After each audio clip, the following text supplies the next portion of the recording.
మనకు సరిపోతుంది అని చెప్పి అనుకుని వెళ్ళారు. దాని తర్వాత ఏం రాలేదు. విత్ ఇన్ 2 months లో అవుతుంది అని అన్నారు.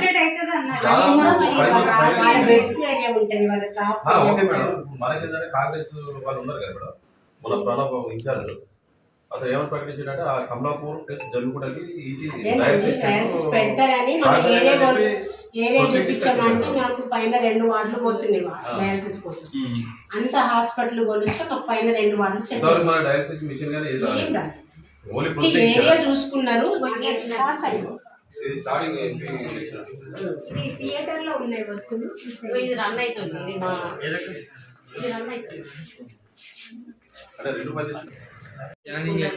స్కూల్ జాయినింగ్ పిల్లలందరూ స్కూల్ జాయినింగ్ రోజు 50 ఎక్కువ 100 వరకు వస్తుంది. ఇక్కడ సిబిపిఎస్ 7 రూపాయలు ఛార్జ్ పెట్టుకోవాలి. ఇక్కడ హెచ్ఐవి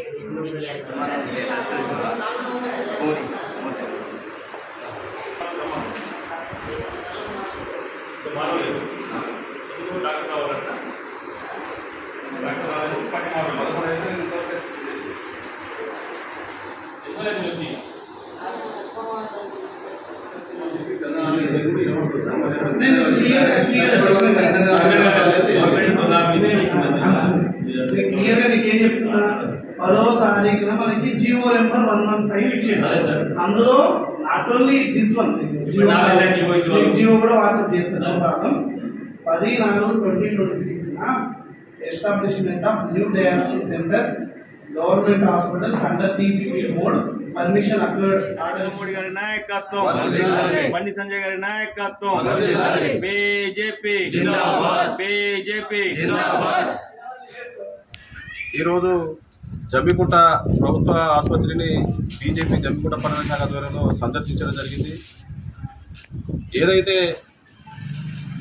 గత 3-4 నెలల కిందట కాంగ్రెస్ ఇన్ఛార్జ్ ఉడతల ప్రణబ్ బాబు గారు డయాలసిస్ సెంటర్ కాంగ్రెస్ ప్రభుత్వం ఇచ్చిందని ఏదైతే గొప్పలు చెప్పుకున్నారో దాని ఆచరణలో మాత్రం ఇక్కడ ఎలాంటి లేదు. కేవలం పేపర్లకి ప్రకటిస్తున్నారు తప్ప ఇక్కడ పేద ప్రజలకి కానీ పేద రోగులకు కానీ అందుబాటులో డయాలసిస్ సెంటర్ లేదు. దానివల్ల ఇక్కడ ఉన్నటువంటి జమ్మికుంట పట్టణంలోనే ఒక 70 మంది డయాలసిస్ పేషెంట్లు ఉన్నాయని చెప్పి అధికారికంగా లెక్కలు ఉన్నాయి. వాళ్ళందరూ హుజరాబాద్, హన్మకొండ, కరీంనగర్ వెళ్ళాలంటే డే బై డే వెళ్ళాల్సి వస్తుంది. ఒక్కొక్కరికి వాళ్ళు ప్రత్యేకంగా ఆటోలో తీసుకొని వెళ్ళడం వల్ల ఒక్కొక్కరికి 1500 నుండి 2000 రూపాయలు, అంటే నెలకి దగ్గర 20,000 రూపాయలు అదనపు ఖర్చు ఆ పేద ప్రజలపైన పడుతుంది. కాబట్టి ఇప్పటికైనా వెంటనే ఎమ్మెల్యే అయినటువంటి ప్రణబ్ బాబు గారు, ఇక్కడ ఉన్నటువంటి ఎమ్మెల్యే ఆయన కేవలం కేసీఆర్ ఫామ్ హౌస్కి బానిసలాగా ఉన్నాడు తప్ప ఇక్కడ ఏ రోజు కూడా ఏ పేద ప్రజల్ని పట్టించుకున్న పాపన లేదు. కేవలం కేసీఆర్ మెప్పు పొందడానికి మాత్రమే ఆయన ఎమ్మెల్యేగా పనిచేస్తున్నాడు తప్ప ఇక్కడ హుజరాబాద్ నియోజకవర్గ ప్రజలకి ఎలాంటి ఆపద వచ్చినా కూడా అందుబాటులో లేడు. కేవలం ఆయన కళ్యాణ లక్ష్మి చెక్కులు పొందడానికి, CMRF చెక్కులు పొందడానికి మాత్రమే బోధులు ఇస్తున్నాడు తప్ప పేద ప్రజల గురించి ఏ హాస్పిటల్ని లేదా ఏ కాలేజీనో ఏ పేద విద్యార్థికి అండగా నిలిచిన సందర్భం ఏనాడు లేదు. ఆయన అప్పుడు ఎమ్మెల్సీ ఉన్నప్పుడు ప్రభుత్వ విప్పుగా పనిచేసాడు. ఆనాడు కూడా ₹1 నిధులు తీసుకురాలేదు. మొన్న ఎమ్మెల్యే గెలిపిస్తే 1000 కోట్ల రూపాయలు నిధులు తీసుకొస్తా అన్నారు. కనీసం ఆయన ఎమ్మెల్యే నిధుల్లోకి వెళ్ళి కూడా ₹1 కేటాయించే సీసీ రోడ్ కానీ ఏ పేద ప్రజలకు కూడా అందుబాటులో లేడు. ఇప్పటికైనా కూడా ఎమ్మెల్యే గారు మీరు ఇచ్చినటువంటి హామీని నిలబెట్టుకోవాలి. ఇక్కడ ఉన్నటువంటి ఎమ్మెల్యే ఇప్పటికైనా మీరు 2.5 సంవత్సరాలు అయితే గెలిచి ఇప్పటికైనా ప్రజలకు అందుబాటులో ఉండి పేద ప్రజలకి పేద రోగులకి వైద్యం అందేలా చొరవ తీసుకోవాలని చెప్పి డిమాండ్ చేస్తున్నాం. మాకు సదుపాయం లేదు, ఇబ్బంది అవుతుందనేది చెప్తున్న తరుణంలో భారతీయ జనతా పార్టీ జమ్మికుంట పట్టణ జమ్మికుంట ప్రభుత్వ ఆసుపత్రి రావడం జరిగింది. కేంద్ర హోంశాఖ సహాయ మంత్రి వర్యులు బండి సంజయ్ కుమార్ గారు ఇచ్చినటువంటి పనిముట్లన్నీ పరీక్షించడం జరిగింది. అన్నీ కూడా వినియోగంలో ఉన్నాయి. కానీ ఇవ్వకుండా కేంద్ర మంత్రి మన జమ్మికుంట ఆసుపత్రికి 1,50,00,000 లక్షలతోటి ఇన్స్పెక్ట్ చేయడం జరిగింది. అవన్నీ పనిచేస్తున్నాయి. ఎప్పుడైతే కాంగ్రెస్ ప్రభుత్వం ప్రణబ్ బాబు అయితే కూడా ఇన్ఛార్జి నేను హాస్పిటల్కి డయాలసిస్ సెంటర్ ఇచ్చినా అని చెప్పి చెప్పుకున్నటువంటి ఆయన ఇంతవరకు 4 నెలలు ఇప్పటికి వచ్చి చెప్పాయనే ఇంతవరకు డయాలసిస్ సెంటర్ లేదు. దానివల్ల చుట్టుపక్కల జమ్మికుంట ఉన్న ప్రాంత ప్రజలందరూ కూడా వచ్చి హాస్పిటల్స్ మరిపోతున్నారు.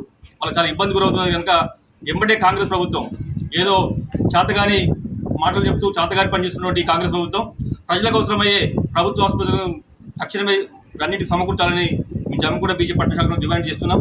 లేని పక్షంలో జమ్మికుంటలో ఆందోళన చేపడతామని హెచ్చరిస్తున్నాం. ఈరోజు భారతీయ జనతా పార్టీ పట్టణ శాఖ ఆధ్వర్యం లోపల జమ్మికుంట ప్రభుత్వ ఆసుపత్రిని సందర్శించి పేషెంట్లకు అందుతున్న ట్రీట్మెంటు మరియు వారి సదుపాయాలన్నింటినీ పరిశీలించడం జరిగింది. గతంలో కేంద్ర మంత్రివర్యులు కేంద్ర హోంశాఖ సహాయ మంత్రి బండి సంజయ్ కుమార్ గారు ఇచ్చిన ఇన్వెస్ట్మెంట్ మొత్తం పూర్తి స్థాయిలో వాళ్ళకి ట్రీట్మెంట్ అందడం కోసం పూర్తి స్థాయిలో పనిచేస్తుంది. ఇంకా కొంతమంది టెక్నీషియన్స్ అవసరం ఉంది. అలాగే డాక్టర్లు కూడా పూర్తి స్థాయిలో ఉండడానికి ఈ హాస్పిటల్కి ఇవ్వాలని చెప్పి జిల్లా కలెక్టర్ గారిని కోరుతున్నాం. దీంతో పాటుగా మనకు ఇక్కడ డయాలసిస్ సెంటర్ వస్తుందని చెప్పి గత 3 నెలల కిందట ప్రభుత్వం నుంచి జీవో వచ్చింది. జీవో పేపర్ ఇప్పటికీ పేపర్గానే కనబడుతుంది. దయతోని ఎందుకంటే అడుగుతున్నామంటే ప్రభుత్వాన్ని, ఇవాళ ప్రతి గ్రామం లోపల డయాలసిస్ పేషెంట్ తయారై ఉన్నారు.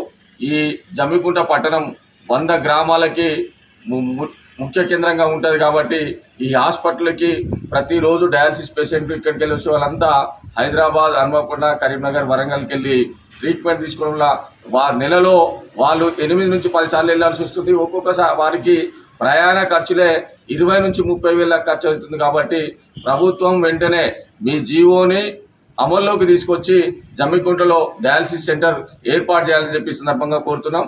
దీంతో పాటుగా ఈ హుజురాబాద్ నియోజకవర్గ ఎమ్మెల్యే నువ్వు ఎందుకు గెలిచావో మాకైతే ప్రజలకు అర్థమైతలేదు. ఏ ఒక్క ప్రజా సమస్య మీద నీ పోరాటం లేదు. ప్రతిసారి నువ్వు ఎక్కడ చేసినా కేటీఆర్కు గన్మెన్ లెక్క, లేకపోతే షోకేలో ఒక బొమ్మ లెక్క తప్పితే దేనికి ఈ హుజురాబాద్ నియోజకవర్గ ప్రజలకి అందుబాటులో లేవు. ఇప్పటికైనా 2.5 సంవత్సరాలు అవుతుంది గెలిచి, ఇప్పటికైనా ప్రజా సమస్యల మీద పోరాటం చేయడం కోసం నువ్వు ప్రతిపక్షంలో ఉన్నావు. బయటికి వచ్చేసి ప్రజా సమస్యల మీద పోరాటం చేయి. ఎప్పుడు కళ్యాణ లక్ష్మి చెక్ ఇస్తున్నా, తులం బంగారం ఏమైపోయింది, నేను CMRF చెక్లు ఇస్తున్నా, ఇది ఇంటింటికి ఇస్తున్నా. ఇది కాదు నువ్వు ఎమ్మెల్యేగా చేయాల్సిన పని. ప్రజా సమస్యలు ప్రజల కోసం ఏం చేయాలనేది ఇప్పటికైనా తెలుసుకొని ప్రజా సమస్యల మీద పోరాటం చేయాలని చెప్పి నీకు ఈ సందర్భంగా గుర్తు చేస్తున్నాం. అలాగే ఈ నియోజకవర్గ కాంగ్రెస్ ప్రణవ్బాబు ఇన్ఛార్జి ప్రణవ్బాబు గారికి గుర్తు చేస్తున్నాం. మీరు ప్రతిదీ ఆ నుంచి జీవో వస్తుంది, జీవో మేమే పట్టుకొచ్చినామా ప్రభుత్వం ఇస్తున్నట్టు, కానీ అది పేపర్గానే కనబడుతుంది. దయతోని ఇప్పటికీ చెప్తున్నాం, మీ మనసు మార్చుకొని మీ ప్రభుత్వంతో నువ్వు కాలు మొక్కుతావా, కడుపు తలకాయ పెడతావా, ఏం చేస్తావో తెలియదు, కానీ నీ జీవోలన్నీ అమలు చేసి ఈ నియోజకవర్గ అభివృద్ధితో నువ్వు కూడా పాలు పంచుకొని ప్రజల మంచి పేరు తెచ్చుకుంటావా, లేకపోతే రేపు పొద్దున నిన్ను కూడా ఈ హుజురాబాద్